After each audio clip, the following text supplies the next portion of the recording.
Pagi tadi kita sudah berbicara dengan Pak Herman Umar selaku kuasa hukum dari Bribka RR, juga tadi ada Kang Asep Iwan Iriawan, dan sekarang sudah bergabung juga bersama kami ada Bang Roni Talapesi, yaitu kuasa hukum dari Baradae. Selamat pagi, Mas Roni. Selamat pagi, Pak Timothy. Mas Roni, selama ini Baradae sendiri menjadi justice collaborator, mendengar bahwa ada rencana Bribka RR, walaupun sampai saat ini belum secara resmi diajukan, tapi ada komitmen untuk benar-benar menjelaskan seterang-terangnya, sejujur-jujurnya mengenai apa yang terjadi. Bagaimana tanggapan dari tim kuasa hukum ataupun dari Baradae kalau sudah mendengar hal ini? Ya, Pak Timothy, tentunya buat kami ini merupakan hal yang baik karena klien kami sejak awal sudah menjelaskan apa yang terjadi ya. Sudah mengaku, sudah kooperatif, dan klien kami ini juga yang membuka apa yang sebenarnya terjadi dalam kasus ini.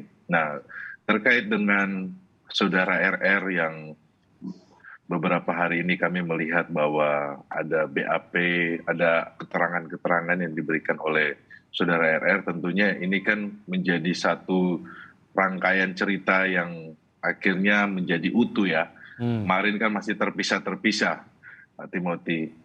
Jadi kami menyambut baik dengan apa yang disampaikan saudara RR ini. Semoga kasus ini menjadi terang dan kemudian posisi klien kami sudah jelas bahwa di bawah perintah.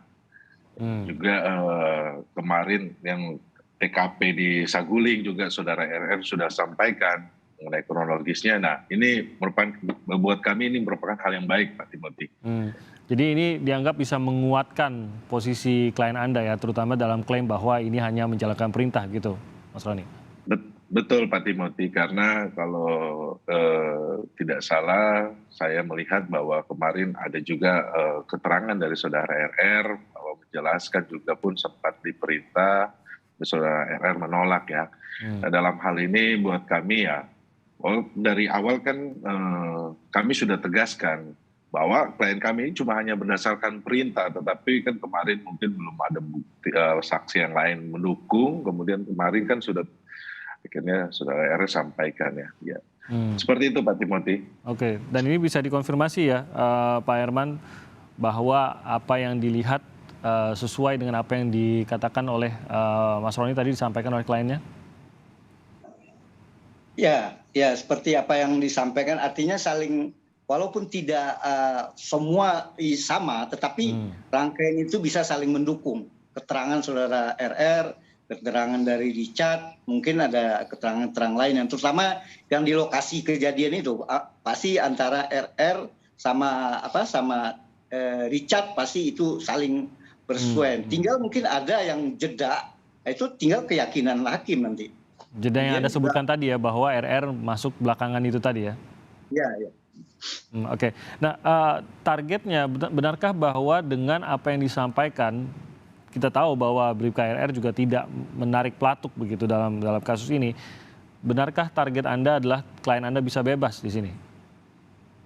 Ya, namanya sebagai lawyer, penasihat hukum, ya kalau kita melihat ya ini kan baik mungkin juga bukan hanya RR saya kira ya. Tersangka kayak kayak Richard juga, ini kan juga merupakan suatu keadaan yang tidak diharapkan. Dia tidak berniat, tapi ada kejadian yang dadakan sehingga dia tidak ada pilihan lain. Jadi menurut saya yang pantas mereka adalah saksi. Bahkan tidak tersangka. Tentunya bagaimanapun ya, karena ini ada yang terbunuh, ada yang meninggal, mau nggak mau proses berjalan. Kita buktikan nanti di pengadilan. Apakah seperti apa yang disampaikan oleh penasihat hukum masing-masing atau apa yang disampaikan oleh pihak penyidik dan kejaksaan. Jadi yang pasti disaksikan oleh klien Anda, oleh Bribka RR, yang dilihat menembak itu siapa saja dan bagian apa saja sebenarnya, Pak Herman? Ya, kalau yang dia lihat, kan memang disuruh perintah, disuruh tembak. Ya. Tembak. Itu dia lihat Richard gitu ya. Tapi Bribka RR melihat penembakannya kan tidak melihat gitu. Melihat. Oh, melihat. Oke. Ya. Nah, kan dia perintah Sambo di sampingnya kan. Kemudian kan ada jeda, dia ada jeda lagi, ada telepon dari ajudan yang lain, HT. Romer Kan ini tadi. ada bunyi senjata. Pasti ajudan yang luar pengen tahu ada apa masuk. Dia mungkin masuk, dia ada jeda balik badan ke arah dapur. Sehingga ada perkembangan yang lain yang dilihat balik lagi karena si Romer belum muncul. Dia melihat Sambo nembak-nembak tangga, nembak dinding, dan dia tidak tahu perkembangan yang sebelumnya. Tapi pasti ada jeda kan. Itu yang dia tidak lihat. Itu yang disampaikan. Apakah melihat Sambo menembak Yosua juga? Ya itu ada jeda itu nggak? Dia nggak melihat. Menurut dia nggak melihat. Dia melihat Sambo menembak-nembak dinding dan TV dan tangga. Oke, baik. Saya kalau keterangan dari klien saya ini kan ketika Baradae ini menembak 3 sampai 4 kali, kemudian setelah menembak itu dia kaget kan, dia agak syok, dia mundur. Kemudian disitulah saudara FS maju untuk menembak. Memang waktunya sangat pendek Pak Timothy. Kalau kita hitung itu cuma hitungannya 1 menit ya. Jadi setelah nembak kemudian dia mundur, saudara FS maju menembak kemudian nembak ke tembok. Mungkin nanti ini persamaan ini nanti kita akan sama-sama di persamaan keterangan saksi RR dan keterangan dari saudara RE ini akan kita cocokkan. Tetapi buat saya itu ada satu saksi juga yang penting adalah saudara KM. Karena memang posisinya saudara KM itu sangat dekat dengan saudara RE, Baradae ya. Itu ada sangat dekat. Kemudian posisinya saudara RR itu memang di belakang. Tetapi posisi KM ini juga kalau dari rekon kemarin itu yang paling dekat. Nah, tapi sampai saat ini kesaksian KM ini masih tidak sejalan dengan klien Anda ya, Mas Roni? Ya, ada beberapa poin yang juga menguatkan kami, tetapi juga ada beberapa poin yang masih dibantah oleh saudara KM ya. Nah, nanti kita uji di pengadilan. Tetapi ada poin yang mengenai uang itu saudara KM mengiyakan kok. Bukan. Jadi kalau seandainya dibilang tidak, saudara KM juga tidak memberikan keterangan mengenai uang, menurut saya. Jadi kemarin saya lihat di rekon itu saudara KM, saudara ER sama Baradae itu menyampaikan bahwa betul mengenai dijanjikan uang tersebut itu betul apa adanya. Oke, Kang Asep, saya ingin mengenai apa yang bisa dicapai oleh para tersangka ini, karena dalam posisi yang menarik kita anggap bahwa memang Baradae dan RR ini akan mengungkapkan sebenar-benarnya. Yang menarik pelatuk sepemahaman kita adalah Baradae dan sampai saat ini ada dugaan FS juga menarik pelatuk hingga menyebabkan kematian. Tapi kan ada KM di sini, ada RR di sini yang tidak menarik pelatuk, gitu Kang Asep. Bagaimana perbedaan di mata hukum mengenai apakah bisa bebaskah atau justru tidak menarik pelatuk tapi ikut terlibat dalam menutupi, merencanakan dan lain-lain, justru akan lebih berat pada saat tidak mengakui?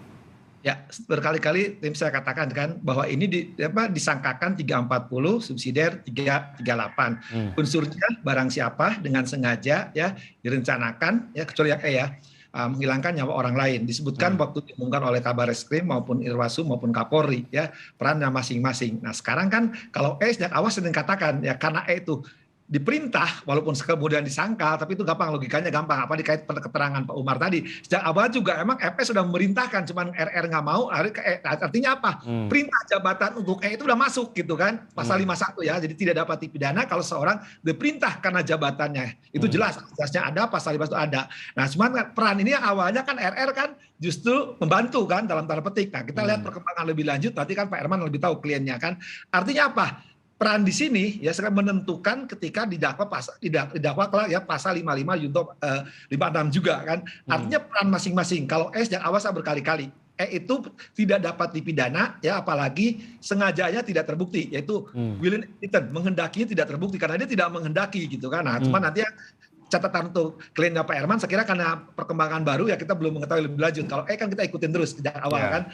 Ini perkembangan lebih lanjut artinya akan menguatkan sebagai aktor intelektual si FS ini. Nah, yang jadi menarik juga catatan berikutnya adalah ketika, kalau tidak salah nanti Mas Roni tolong kasih tahu saya, Kalau salah kan yang nembak pertama mengakui, Mbak E mengakui. Nah, cuman kan sekarang FS tidak mengakui menembak. Nah, siapa tahu nanti E mengatakan ikut menembak di akhir. Kita nggak tahu keterangan dari RR apa yang terjadi. Tapi terlepas atau apapun juga, yang jelas menghilangkan nyawa orang lain ini sudah terbukti. Siapa yang aktornya, siapa yang menembaknya. Pelanggan itu sudah terbukti. Cuman kan sekarang bagaimana E dan RR ya dalam tanda petik ya sekira peran ini sekarang tidak bahwa mereka melakukan itu bukan karena kehendaknya itu kan. Dia mengetahui tapi bukan dikehendaki oleh mereka karena mereka anak perintah jabatan. Jadi kelak pasal 51 setidaknya kalau jelas berkali-kali saya katakan tinggal nanti sekarang Pak Herman lebih tahu lah soal itu nanti membuka fakta-fakta bahwa dia memang tidak bisa dipidana atau proses harus diproses cuma nanti putusan pengadilan harus mengaitkan kepada pasal 51 KUHP gitu. Oke, baik. Ya, kita harapkan bahwa memang akan semakin terkuak, semakin banyak yang mengungkapkan kebenaran dalam kasus ini, bisa benar-benar mengungkap apa sebenarnya dan bagaimana perencanaan pembunuhan terhadap Brigadir Yosua ini. Kita tentunya akan menyaksikan nanti di pengadilan pada saat semua ini diungkap, termasuk juga dicocokkan dengan barang bukti, alat bukti yang ada yang sudah dikumpulkan penyidik. Terima kasih atas waktunya Pak Herman Umar, terima kasih Pak Roni Talapesi dan juga Kang Asep Iwan Iriawan. Selamat pagi, salam sehat untuk semuanya. Baik, selamat pagi Pak Timothy. Selamat pagi Pak Asep, selamat pagi.